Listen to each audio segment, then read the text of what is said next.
I am Latoya Stafford. I'm originally from Ohio, Elyria, Ohio. I moved to Louisville about 15 years ago. And how did I get to this point on these steps? Breonna Taylor. She was murdered in her home, and I've been out ever since. Today is 153 days of pain, suffering, fright,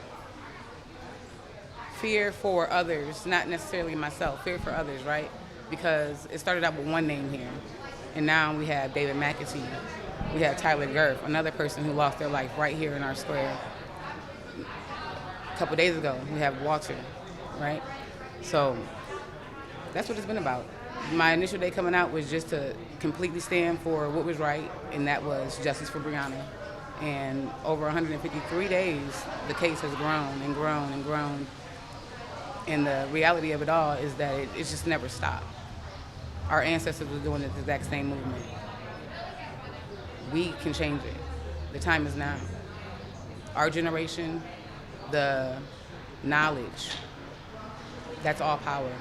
The numbers, we got them, like you said. It's 50-state movement. We're getting over and crossing over the seas, right? Other countries are now on board. So now what we have to do is get them aware that it's more than just one person, 2 people, 3 people. It's a person every day. It's a man, it's a woman, it's a child, and we have to stop it. And we know that we got the election coming up. The number one thing that we really need to focus on is this election, getting Donald Trump out of office, right? That will change so many things in itself.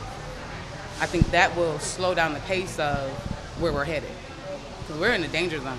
Everybody wants to keep talking about COVID, which we've all been out here protesting in. We're going back in the red zone, right, because of COVID. That's not the red zone we're worried about. We're headed into the red zone of him being in the office for another 4 years. So right now, we're really trying to focus on getting to the polls and doing what's right.